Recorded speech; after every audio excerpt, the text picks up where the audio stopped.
믿어 순종하라는 제목으로 하나님 말씀 전가하겠습니다. 지난 수요일에 이 고린도 후서를 다 마쳤습니다. 이제 우리가 로마서를 봐야 하는데요. 로마서를 보기 전에 로마서가 기록된 그 사도행전적 배경을 알아야 이 로마서가 더 쉽게 이해가 됩니다. 그래서 사도행전 19장 21절부터 20장 3절까지 살펴보고 로마서로 가겠습니다. 바울이 디도를 통해서 이 고린도 교회의 문제를 해결하게 되죠. 이제 바울이 마게도나 지역 데살로니가에서 디도를 만나서 이 고린도 교회의 문제가 해결됐다는 소식을 듣고 이 디도를 다시 이 고린도 교회를 보내면서 이 디도 편으로 고린도 후서를 보내었습니다. 그리고 이제 바울이 다시 에베소로 돌아가서 이제 에베소 사역을 마무리하게 되는데요. 자, 그래서 이 사도행전 19장 21절 말씀 보시겠습니다. 신약 성경 221쪽입니다. 사도행전 19장 21절, 신약 성경 221쪽입니다. 사도행전 19장 21절 말씀 보시면 이 일이 있은 후에 이런 이 고린도 교회 문제를 해결한 일이죠. 그래서 이제 고린도 교회 문제를 해결한 후에 바울이 마게도냐와 아가야, 이 아가야가 고린도 지역과 아테네 지역을 다 포함한 지역인데요. 이 아가야를 거쳐 예루살렘에 가기로 작정하여 이르되 내가 거기 있다가 후에 로마도 보아야 하리라 하고, 바울 사도의 앞으로의 계획이 나오는 중요한 구절입니다. 바울 사도가 이제 에베소를 떠나서 마게도냐 지역과 아가야 지역인 이 고린도를 거쳐서 예루살렘으로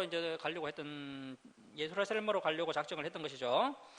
예루살렘에 가려는 이유는 그 예루살렘 교회에 구제 헌금을 전달하고 또 3차 전도여행 그 선교 보고를 하기 위해서 이제 가는 것입니다. 그리고 이제 예루살렘에서 다시 로마에 가서 복음을 전할 마음이 있었던 겁니다.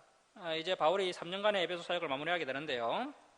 자, 22절 말씀 보시면 자기를 돕는 사람 중에서 디모데와 에라소도, 이 에라소도는 성경에 3번 정도 나오는 인물인데요. 에라소도는 디모데후서 4장에도 나오고 로마서 16장에도 나옵니다. 로마서 16장 23절을 보면 이 에라소도는 고린도 지역 재무장관으로 나옵니다. 그래서 이제 사도행전 19장 22절에 나오는 이 에라소도가 고린도 재무장관 에라소도와 동일 인물로 보고 있습니다. 디모데는 우리가 잘 아는 인물이고 디모데와 함께 에라소도도 이 바울의 전도 사역에 동참하게 됩니다.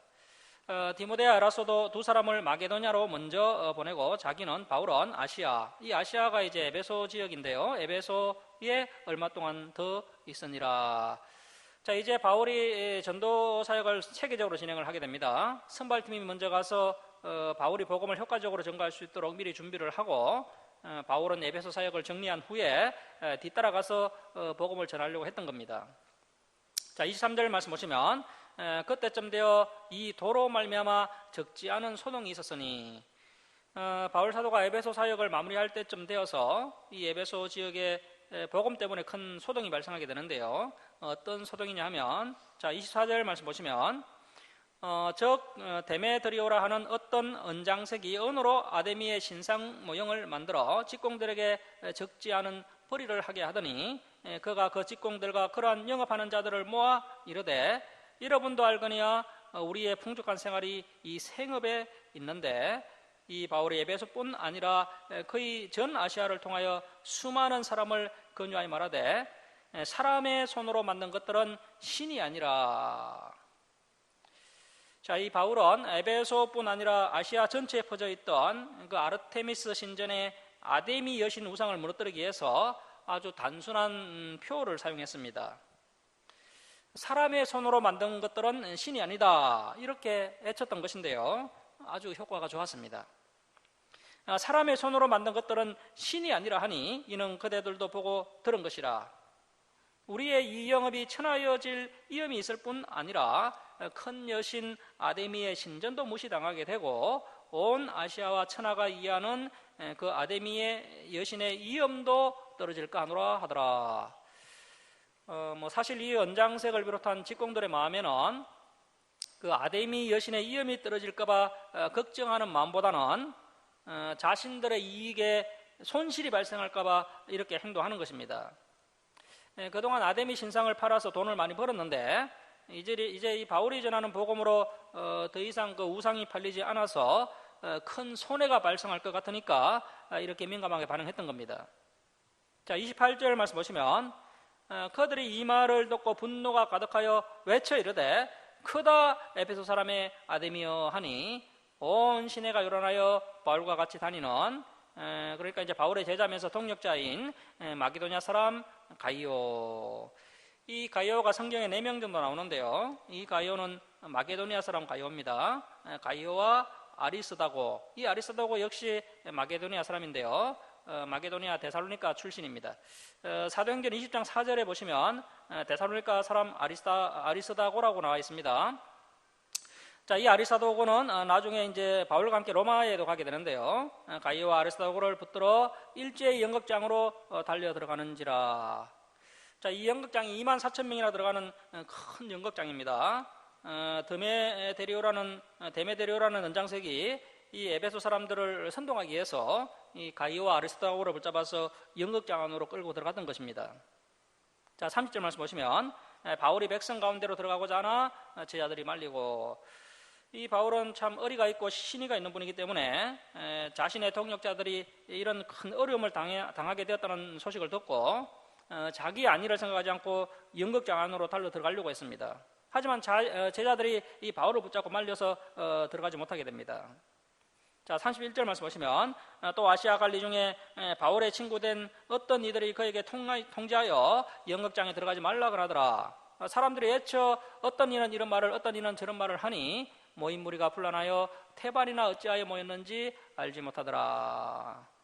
이 대부분의 사람들이 왜 모였는지조차도 알지 못했습니다. 궁중심리에 의해서 많은 사람들이 모였는데 당시에는 허가받지 않고 많은 무리가 모여서 이 불법 지배를 하면요 처벌을 받게 됩니다. 자, 33절 말씀 보시면 유대인들이 무리 가운데서 알렉산더를 꺼내어 앞으로 밀어내니 알렉산더가 손짓하며 백성에게 변명하려 하나.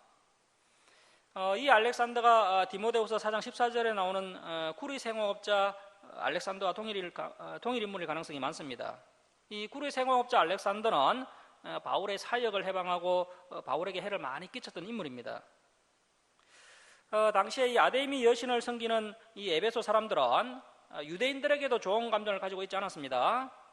이번에 바울이 전한 복음으로 이 아데미 여신을 섬기는 에베소 사람들이 화가 나서 폭동을 일으키면 유대인들에게도 피해가 갈까봐 이 알렉산더를 통해서 자신들은 기독교인들과는 다르다고 변명을 하려고 했던 겁니다.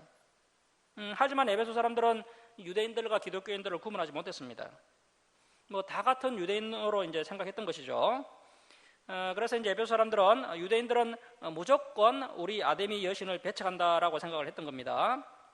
자, 34절 말씀 보시면 그들은 그 알렉산더가 유대인인 줄 알고, 그래서 이 에베소 사람들은 유대인들과 기독교인들을 구분하지 못했습니다. 이 바울이 유대인이기 때문에 모든 유대인들은 아데미 여신을 배척한다라고 생각했던 겁니다.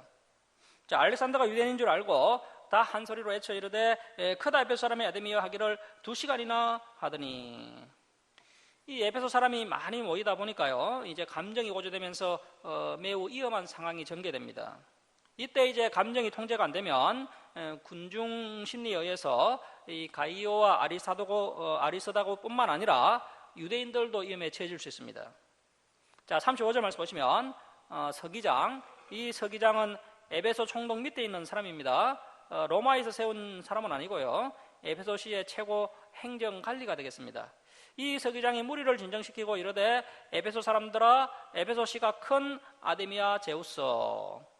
자, 이 아데미는 이제 헬라 지역의 대표적인 여신이고요, 제우스는 또 헬라 지역의 대표적인 남신입니다. 이 아데미아 제우스에게서 내려온 우상의 신전지기가 된 줄을 누가 알지 못하겠느냐? 이 일이 그렇지 않다 할 수 없으니 너희가 가만히 있어서 무엇이든지 경솔이 아니하여야 하리라. 신전의 물건을 도둑질하지도 아니하였고 우리 여신을 비방하지도 아니한 이 사람들, 그 가이오와 아리스다고를 너희가 붙잡아 왔으니 만일 데메드리오와 그와 함께 있는 직공들이 누구에게 고발할 것이 있으면 재판날도 있고 총독들도 있으니 피차 고소할 것이요. 자, 그래서 이 서기장은요, 불법 집회를 열어서 이런 소동을 일으키면 안 되고, 정식으로 법 절차를 따라서 고소를 하든지 말든지 해야 한다라고 이야기합니다. 자, 39절 말씀에 만일 그 외에 무엇을 안 하면 정식으로 민회에서 결정할지라. 오늘 아무 까닭도 없는 이 일에 우리가 소요 사건으로 그 로마 당국으로부터 책망받을 위험이 있고, 우리는 이 불법 집회에 관하여 보고할 자료가 없다고 이에 그 모임을 흩어지게 하니라. 자, 이렇게 해서 이 에베소 서기장이 사람들을 다 흩어지게 합니다. 이 지혜로운 서기장으로 인해서 이 불법 집회가 무산되고 바울의 동력자들이 무사히 풀려나게 됩니다.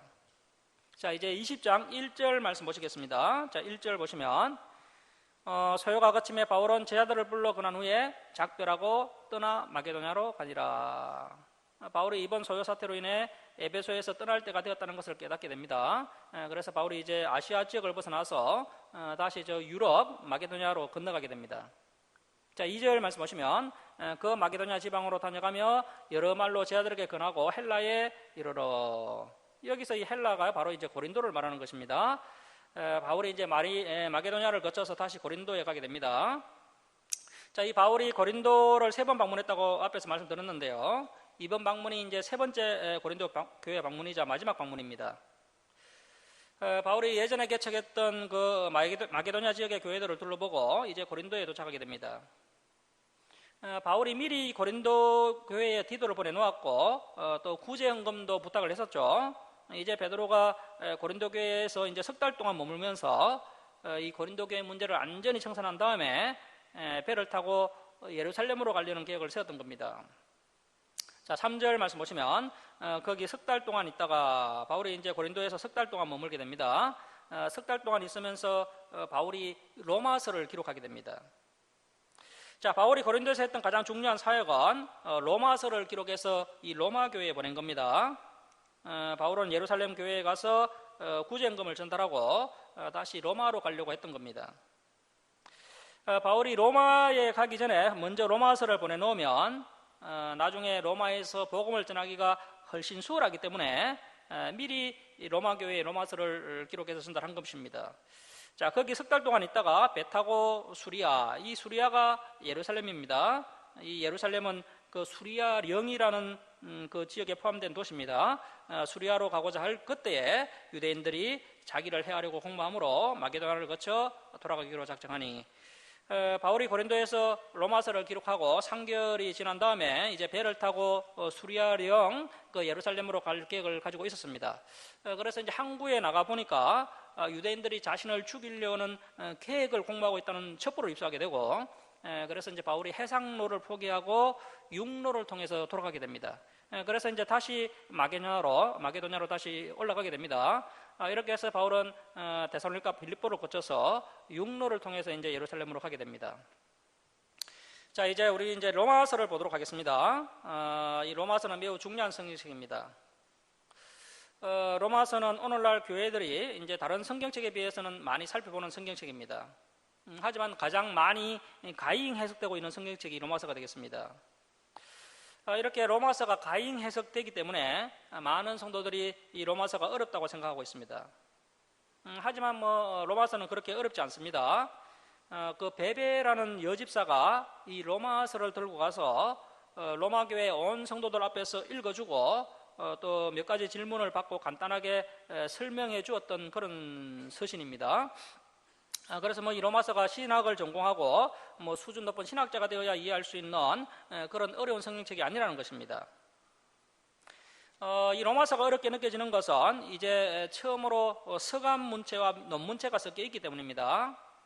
우리가 나중에 보게 될 그 에베소서라든지 골로새서 같은 성경책은 논문체로 되어 있습니다. 바울이 굉장히 심혈을 기울여서 이 교회론과 그리스도론을 논문 형식으로 기록한 성경책입니다. 그래서 바울 서신 중에 가장 수준 높은 서신, 바울 서신의 꽃이라 할 수 있는 성경책이 바로 이 에베소서 골로새서입니다. 자, 그래서 이 바울은요 지금 실력이 계속해서 성장하고 있는 중입니다. 바울은 지금도 계속해서 믿음이 성장하고 있는 중입니다.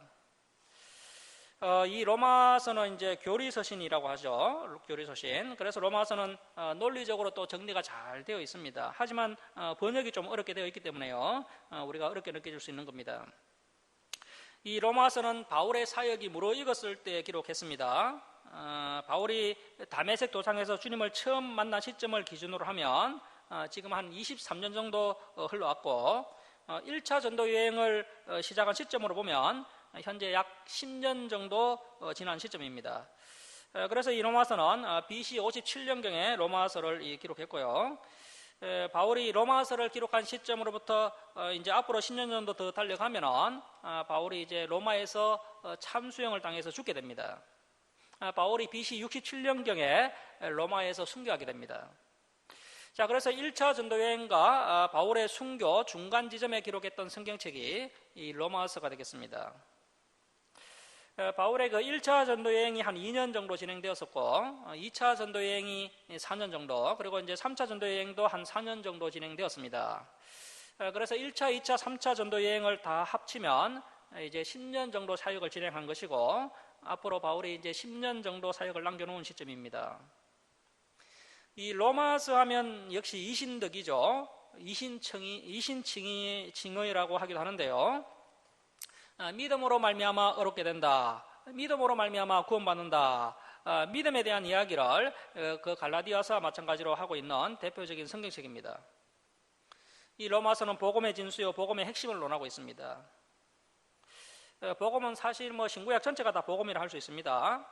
하지만 복음 중에 복음은 신약의 복음서고요. 또 그 복음을 논리적으로 잘 정리해주고 있는 성경책이 이 로마서가 되겠습니다. 이 로마서야말로 복음의 진수요, 복음의 핵심을 논하고 있는 성경책이 되겠습니다. 바울이 로마서를 쓰게 된 목적을 크게 두 가지로 볼 수가 있는데요. 첫 번째는 바울이 앞으로 로마를 방문할 계획이 있기 때문에 로마를 방문하기 전에 미리 이제 로마서를 보내놓으면 로마에 갔을 때 효과적으로 복음을 전가할 수 있겠다라는 생각이 들었던 것 같습니다. 즉 예습차 안에서 미리 로마서를 보냈던 것입니다. 자, 그리고 이제 두 번째는 바울이 로마에 가려고 여러 차례 애를 썼는데 번번이 이제 길이 막혔었습니다. 이번에도 로마에 갈 수 있을지 확신이 서지 않았던 것입니다. 자, 그래서 만일 바울 자신이 이번에도 로마에 가지 못한다 할지라도 이 수준 높은 복음이라도 로마에 잘 전달되어야 한다는 의도를 가지고 이 로마서를 썼을 수 있다는 것입니다. 자, 그래서 로마서를 쓰게 된 이유를 이렇게 두 가지로 볼 수가 있고요. 자, 이제 로마서 1장을 보시겠습니다. 이 로마서를 볼 때 문자 또 단어 하나에 너무 매이시면 안 되고요.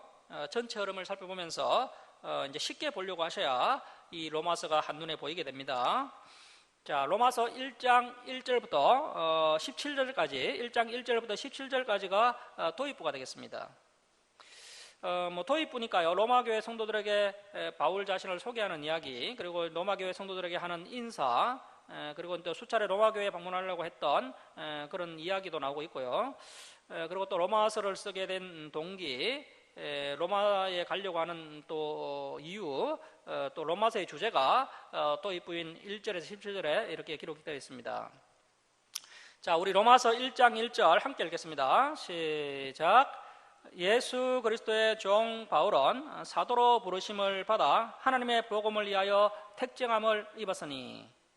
자, 2절 말씀 보시면 이 복음은 하나님이 선지자들을 통하여 그의 아들에 관하여 성경, 당시의 성경은 구약 성경밖에 없었습니다. 구약 성경에 미리 약속하신 것이라.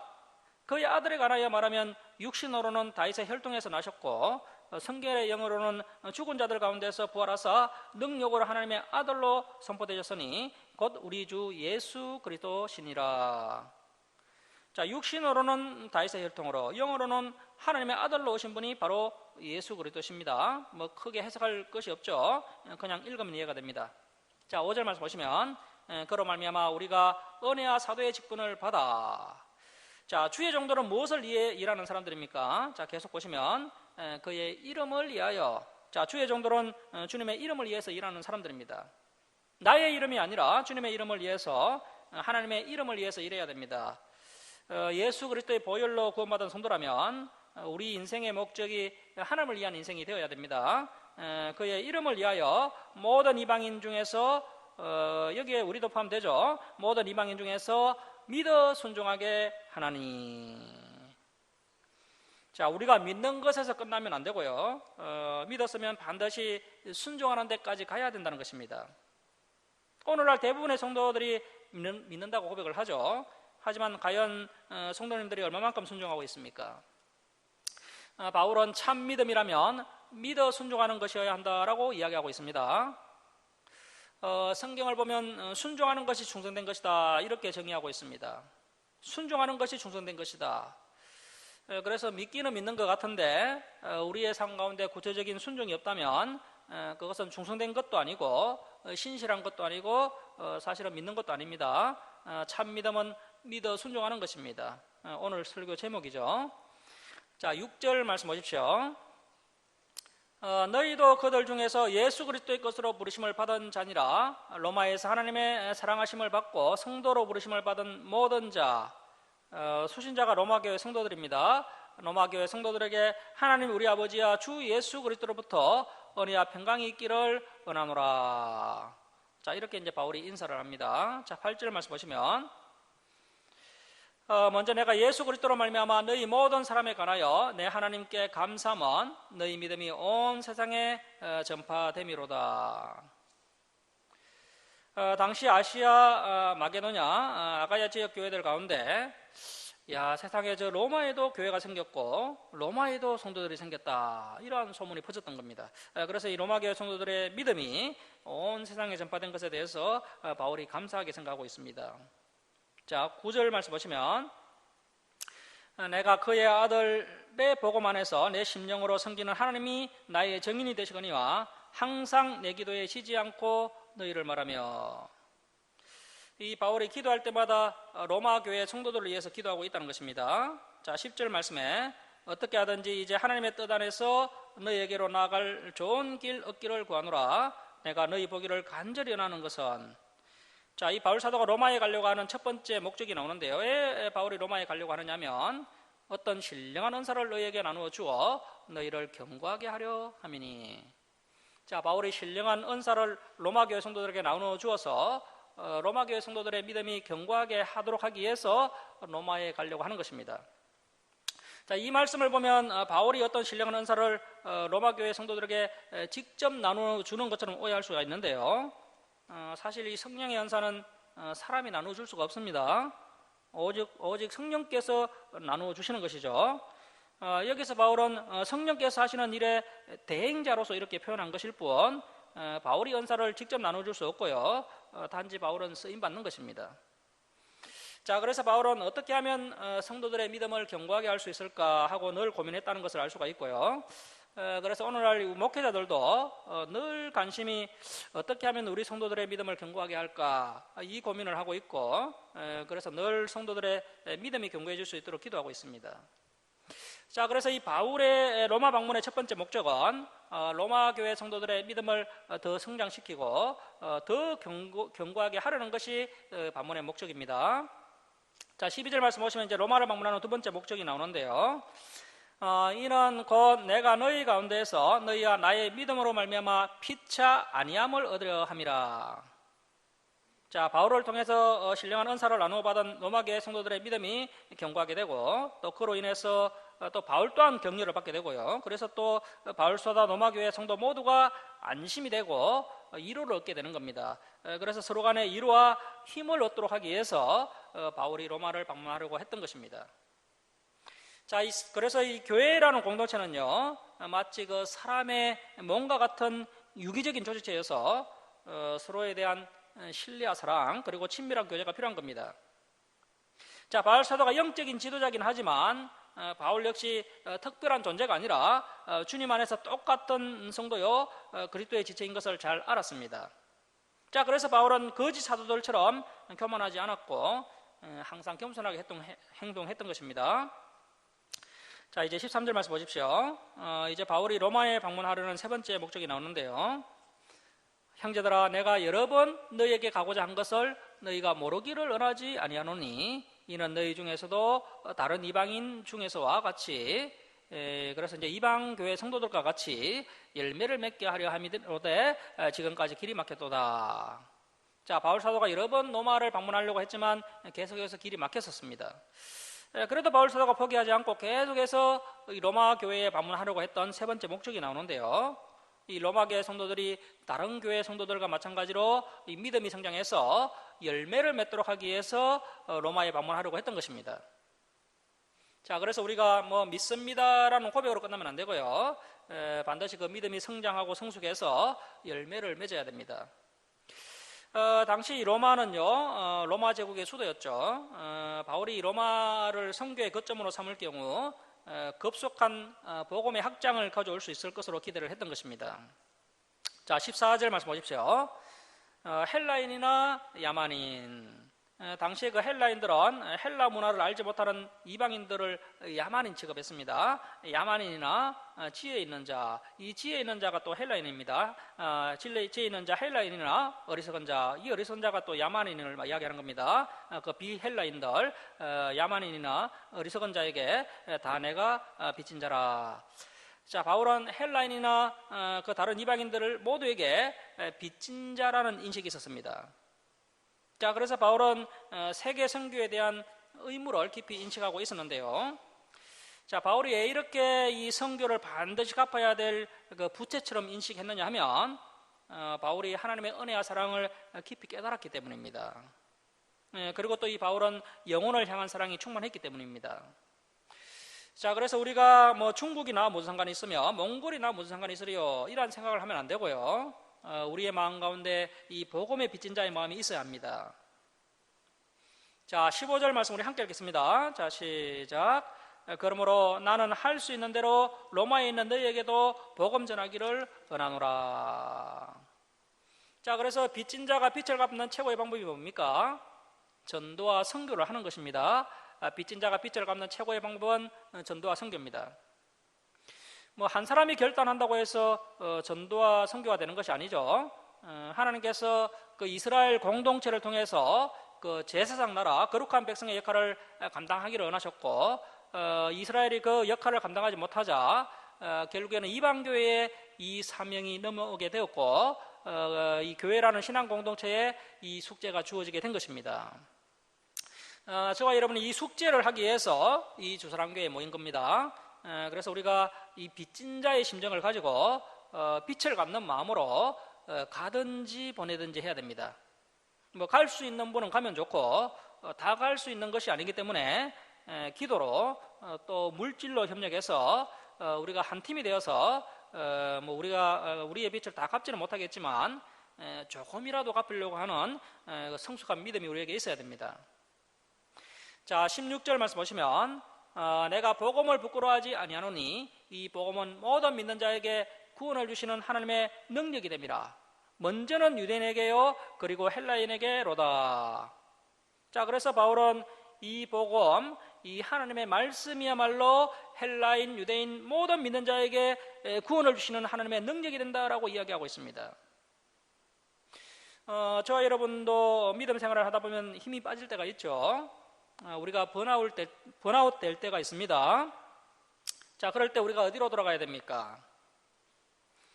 이 하나님의 능력은 하나님의 말씀이기 때문에 우리가 힘이 빠지고 능력이 떨어지고 번아웃 되면 우리가 반드시 이 말씀으로 돌아가야 됩니다. 왜냐하면 이 말씀이야말로 하나님의 능력의 원천이고 힘의 근원이기 때문입니다. 우리 교회가 다른 교회와는 달리 이 말씀을 바르게 가르치려고 노력하는 교회인데요. 그러한 모습 때문에 오히려 오해를 받기도 하고 또 가슴 아픈 이별을 경험하기도 해서 제가 참 힘이 많이 빠지는 그런 경험을 하기도 하였는데요. 그때 제가 이 하나님의 말씀을 준비하면서 이 하나님의 말씀을 통해서 하나님의 능력과 힘과 위로를 받을 수 있었습니다. 자, 여러분, 이 말씀 자체가 하나님이십니다. 이 말씀을 대하는 우리의 태도가 우리가 하나님을 대하는 태도라고 볼 수가 있습니다. 그래서 우리가 전심을 다해서 이 말씀을 사모하고 이 말씀에 순종할 때 우리가 하나님의 능력과 힘과 위로가 우리에게 공급되어진다는 것입니다. 그런 면에서 이 주일에 선포되는 이 대하설교는 우리에게 큰 힘이 됩니다. 자, 17절 말씀입니다. 복음에는 하나님의 의가 나타나서 믿음으로 믿음에 이르게 하나니. 그래서 하나님의 말씀이야말로 믿음으로 믿음에 이르게 합니다. 말씀이 우리의 믿음을 성장시킵니다. 기록된 바 하박국 2장 4절을 인용하고 있습니다. 기록된 바 오직 의인은 믿음으로 말미암아 살리라 한과 같으니라. 자, 오직 의인은 믿음으로 말미암아 살리라. 이것이 바로 로마서의 주제입니다. 자, 이 믿음이 헬라어로 피스티스인데요. 이 믿음에 대해서 우리가 좀 생각을 해봐야 됩니다. 이 믿음이 헬라어로 피스티스인데 이 어디서 파생된 단어냐면 그 히브리어 에무나라는 단어에서 파생된 단어입니다. 구약 성경에서는 믿음을 에무나라고 이야기하고 있고 신약 성경에서는 믿음을 피스티스라고 이야기합니다. 히브리어 에무나와 헬라 피스티스는 똑같은 단어입니다. 이 에무나 피스티스의 뜻이 믿음이라는 뜻도 있지만 충성됨, 신실함, 진실함, 견고함, 확고부동 이러한 뜻도 있습니다.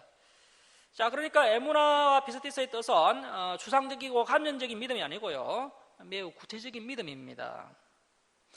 자, 그래서 저와 여러분이 믿는다고 하면서 이 진리의 길을 간다고 하면서 순종이 없다든지 약속을 지키지 않는다든지 충성되지도 않고 신실하지도 않고 견고하지도 않으면 둘 중에 하나입니다. 아직 어린아이와 같은 믿음이든지 가짜 믿음일 수 있다는 것입니다. 자, 그리고 로마서 1장 17절에는 오직 의인은 믿음으로라고 되어 있는데요, 하박국 2장 4절에는 오직이라는 단어가 없습니다. 하박국 2장 4절에는 의인은 그 믿음으로 살리라, 믿음으로 말미암아 살리라. 그래서 이제 오직이라는 단어가 없습니다. 그리고 또 헬라 언어를 보면요, 데디카이오스라고 되어 있는데 이 데를 여기서 이제 오직으로 번역을 했는데요, 이 데라는 헬라가 신약 성경에 약 400회가 사용되었는데 다른 곳에서는 그러나, 그리고, 더욱 이렇게 번역을 하고 있습니다. 그런데 여기에만 오직이라고 번역하고 있습니다. 그래서 이런 이제 영향이 어디서 왔는지 이제 성경학자들이 추론을 해보니까요, 루터가 종교개혁 시에 오직 믿음, 솔라 피데, 오직 성경, 솔라 스크립투라, 오직 은혜, 솔라 그리티아, 이 세 가지 구호를 외쳤는데 루터의 영향으로 오직 믿음으로 번역된 것으로 보입니다. 그래서 이제 오늘날 교회가요, 이 오직 믿음이라는 이 대목 때문에 뭐 행위는 필요 없고 오직 추상적인 믿음만 있으면 구원받을 수 있다, 이렇게 오해하게 된 겁니다. 이 오직 믿음이라는 이 도구만에 갇혀서 성도들의 삶에 거룩이 없어졌다는 겁니다. 물론 우리가 믿음으로 구원받는 것은 분명합니다. 우리의 행함으로 결코 구원받을 수 없습니다. 예수님을 믿는 믿음으로 구원받는 건 맞습니다. 자, 그런데 그 믿음이 어떤 믿음이어야 합니까? 그 믿음은 성경적인 믿음이어야 하고 그 믿음은 신실하고 충성되며 진실한 믿음이어야 한다는 것을 우리가 명심해야 됩니다. 자, 그래서 예수님께서 마지막 때 종도를 심판하실 때 그 종의 어떤 모습을 보신다고 말씀하셨습니까? 착하고 충성된 종아, 착하고 충성된지를 보신다고 하셨습니다. 그래서 순종하는 것이 착하고 충성된 것입니다. 약속을 지키는 것이 착하고 충성된 것입니다. 여러분, 우리가 예수 그리스도를 믿고 이 주사랑교회를 만나서 이제 교회와 약속을 하고 하나님과 약속을 했습니다. 이제 우리가 이 약속을 지켜야 됩니다. 그리고 믿고 순종해야 됩니다. 그래서 우리의 믿음이 충성된 믿음이 되어야 됩니다. 자, 이제 18절부터 32절까지는 이방인의 타락상을 다루고 있습니다. 1절부터 17절까지는 로마서의 도입부라고 말씀드렸고요, 이제 18절부터 32절까지는 바울이 선교하면서 직접 목격했던 그 이방인들의 타락상을 로마 교회 성도들에게 소개하고 있습니다. 자, 우리 1장 18절 19절 함께 읽겠습니다. 시작. 하나님의 진노가 불의로 진리를 막는 사람들의 모든 경건하지 않은가 불의에 대하여 하늘로부터 나타나느니 이는 하나님을 알만한 것이 그들 속에 보임이라. 하나님께서 이를 그들에게 보이셨느니라. 자, 불의로 진리를 막는 죄인들에게 하나님의 진노가 임하게 되는데요, 하나님의 진노가 언제 임하게 됩니까? 물론 뭐 최종적인 심판 때에 안전이 나타나지만 지금 현 시점에도 부분적으로 하나님의 진노가 나타나게 됩니다. 그래서 이제 그 하나님의 진노로 인해서 죄인들이 회개하고 하나님께로 돌아오도록 하시려는 하나님의 그 의도가 있으신 것이죠. 그래서 불신자라 할지라도 어느 정도 하나님을 인식하게 됩니다. 그들 내면의 양심을 통해서 그리고 또 이 자연 만물을 통해서 하나님이 계시다는 것을 인식하게 됩니다. 자, 20절 말씀 보시면 창세로부터 그의 보이지 아니하는 것들 곧 그의 영원하신 능력과 신성이 그가 만드신 만물에 분명히 보여 알려졌나니. 자, 이것이 바로 일반 계시입니다. 우리가 가지고 있는 이 성경 66권은 특별 계시고요. 이 특별 계시와 함께 하나님께서 우리 인간들에게 주신 다른 계시가 있는데 그것이 일반 계시라는 겁니다. 그래서 혹시 사람들이 전도자를 만나지 못해서 이 특별 계시 성경 말씀을 배우지 못했다 할지라도 그들이 핑계하지 못하는 것은 모든 사람들에게 이 일반 계시가 계시되었기 때문에 그 누구라 할지라도 이 일반 계시 앞에서 핑계할 수 없다는 것입니다. 이 자연 만물을 통해서 하나님이 살아 계시다는 것이 분명히 계시되었다는 겁니다. 그래서 막 번개가 치고 폭우가 내리면요, 인간들이 두려워 떨면서 자신의 죄를 돌아보게 되는 거죠. 자, 20절 하반절 계속 보시면 그러므로 그들이 핑계하지 못할지니라. 그래서 핑계할 수가 없습니다. 하나님을 알되, 그래서 이 자연 만물을 통해서도 사람들이 충분히 하나님을 알 수 있다는 것입니다. 많은 이방인들이 복음을 듣지 못하고 성경을 배우지 못했지만 자연 만물을 통해서 한 가지는 분명히 알 수가 있습니다. 창조주가 계시는구나, 하나님이 계시는구나, 그 정도는 분명히 인식할 수 있다는 겁니다. 자, 하나님이 계시다라는 인식을 했으면 그 하나님을 위해서 자신의 인생을 드려야 하는데, 이 이방인들이 어떻게 하느냐면 하나님을 영화롭게도 아니하며 감사하지도 아니하고 오히려 그 생각이 허망하여지며 미련한 마음이 어두워졌나니 스스로 지혜 있다 하나 어리석게 되어 썩어지지 아니하는 하나님의 영광을 썩어질 사람과 새와 짐승과 기어다니는 동물 모양의 우상으로 바꾸었느니라. 자, 이 자연 만물을 통해서 하나님을 인식했음에도 불구하고 그 하나님을 영화롭게도 아니하고 감사하지도 아니하고 우상이나 만들어서 섬기고 있으면 이제 하나님께서 그들을 어떻게 하시느냐 하면 그들을 그냥 내버려 두십니다. 자, 24절 중반절을 보시면요, 내버려 두사. 자, 26절에도 내버려 두셨으니, 그리고 28절에도 내버려 두사. 하나님을 인식했음에도 불구하고 하나님을 영화롭게도 하지 않고 하나님께도 감사하지 아니하고 우상 숭배나 하고 있으면 하나님께서 그 사람들을 그냥 내버려 두신다는 것입니다. 죄악 가운데 그냥 내버려 두시는 것이 하나님의 무서운 심판입니다. 사랑하며 매를 들어서라도 돌아오도록 하시는데 선택하지 못한 자들은 그냥 내버려 두십니다. 자, 그래서 여러분이 죄를 지었을 때 하나님께서 때리시면요, 감사하게 생각해야 됩니다. 하나님께서 여러분들을 사랑하고 계신다는 것은 겁니다. 사랑하지 않으면요, 그냥 내버려 두십니다. 자, 24절 중반절 말씀, 24절 말씀 보십시오. 그러므로 하나님께서 그들을 마음의 정욕대로 더러움에 내버려 두사. 자, 하나님께서 처음에는 정욕대로 더러움에 내버려 두십니다. 이렇게 이제 내버려 두시면 어떻게 되느냐 하면 결국 사람들이 성적 타락에 빠지게 됩니다.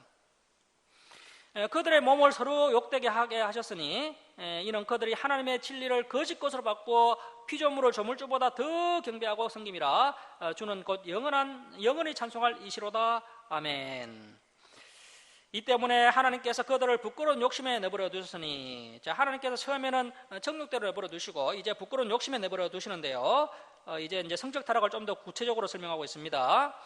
곧 그들의 여자들도 순리대로 쓸 것을 바꾸어 염리로 쓰며 그와 같이 남자들도 순리대로 여자를 쓰기를 버리고 서로 향하여 업력이 부릴 듯하며 남자가 남자와 더불어 부끄러운 일, 동성연애죠. 동성연애를 향하여 그들의 그릇 때문에 상당한 보응을 그들 자신이 받았느니라. 자, 남자 여자들이 성적 타락에 빠지게 되는데요, 어떤 성적 타락이냐면 동성연애에 빠지게 된다는 겁니다. 인간들이 본능을 거스려서 여자가 여자와 동성연애를 하고 남자가 남자와 더불어 동성연애를 한다는 겁니다. 이런 현상이 요즘에 일어나는 현상이 아니고요, 이미 바울 시대 때도 있었던 현상이고요. 그 창세기에 보면 그 소돔과 고모라 사건 때도 보면 그 소돔과 고모라라는 도시에 이 동성연애가 성행하고 있었다는 것을 알 수가 있습니다. 자, 예나 지금이나 성경은 이 동성연애가 분명히 죄라고 말씀하고 있는데 오늘날은 성소수자 인권이다 뭐다 하면서 이 동성연애를 합법화하고 있고요. 심지어 교회에서 목회자가 이 동성연애를 죄라고 이처럼 설교하면요, 벌금을 내야 하는 동성애 차별금지법이 우리나라에서도 통과되려고 하고 있습니다. 영국 성공회 같은 그런 종교는요, 동성애자도 성직자가 될 수 있도록 법이 바뀌었습니다. 일반 계시를 통해서, 자연만물을 통해서 사람들이 하나님을 인식했음에도 불구하고 그들이 전혀 하나님을 영화롭게도 하지 않고 온통 우상숭배만 하고 있으니까 하나님께서 그들을 내버려 두신 결과가 더욱 타락을 해서 이제 변태적 성행이, 동성연애가 일어나게 되었다는 것입니다. 자, 28절 말씀 보시면 또한 그들이 마음에 하나님 두기를 싫어하며 하나님께서 그들을 상실한 마음대로 내버려 두사. 자, 결국 이러한 변태적 성적 행위라든지 동성연애를 하면요, 사람들이 자유하게 되고 행복해지는 것이 아니고요, 그들의 마음이 허망하게 됩니다. 상실한 마음대로 내버려 두사 합당하지 못한 일을 하게 하셨으니. 자, 그래서 이 동성연애 같은 죄를 결코 지으면 안 됩니다. 이렇게 하나님께서 내버려 두시면 사람이 완전히 타락하게 됩니다. 이것이 바울이 그동안 만났던 이방인들의 타락상이라는 겁니다. 그래서 이번 단락은 바울이 이방인들의 타락상을 이야기하고 있고요, 이제 29절 이하는 그 이방인들의 타락상을 더 구체적으로 열거하고 있습니다. 자, 29절 말씀 보십시오. 곧 모든 불의, 추악, 탐욕. 사람의 기본적인 욕망이 있죠. 뭐 예를 들면 그 식욕인데요, 이 배가 고파서 먹는 것은요, 죄가 아닙니다. 그리고 또 잠자고 싶은 욕구, 수면 욕구, 잠이 오면 잠을 자야 되겠죠. 그리고 또 부부간의 건전한 성적 욕구, 이러한 것은 다 기본적인 욕구입니다. 하나님께서 우리에게 내장시켜 놓은 기본 욕구입니다. 그런데 이것 외에 이제 분수를 넘어서서 지나치게 탐욕을 품는 것, 이것이 죄가 됩니다. 자, 탐욕, 악의가 가득한 자요 시기살인. 살인이라는 것은요, 미워하는 것의 극치가 살인입니다. 그래서 미워하는 것은 살인미수라고 할 수가 있습니다.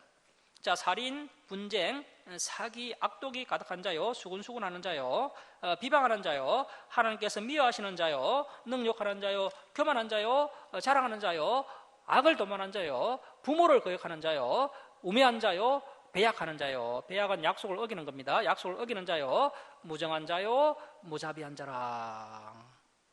자, 오늘날 이 시대가 참 무정한 시대죠. 무자비한 시대고요. 제가 어릴 적만 해도요, 이제 고무대야를 머리에 이고 생선을 팔러 다니는 아주머니들이 종종 마을에 찾아왔었습니다. 그 아주머니들이 이제 잠잘 데가 없으면 꼭 우리 집에 와서 잠을 자고 가는 겁니다.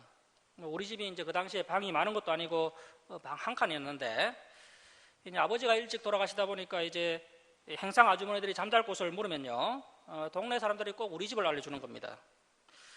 그래서 이제 행상 아주머니들이 우리 집에 와서 하룻밤 묵기를 청하면 어머니가 이제 거절하지 않고 다 재워주었던 그런 기억이 있는데요. 그런데 요즘에는 뭐 누가 하룻밤 묵어 가자고 하면 뭐 누가 좋아하겠습니까? 뭐 심지어 뭐 친척이 와도 하룻밤 묵는 것을 싫어하죠. 재워주기도 싫어하고, 정말 오늘날은 정말 무정하고 무자비한 시대가 되어가고 있습니다. 자, 우리 32절 우리 함께 읽겠습니다. 시작.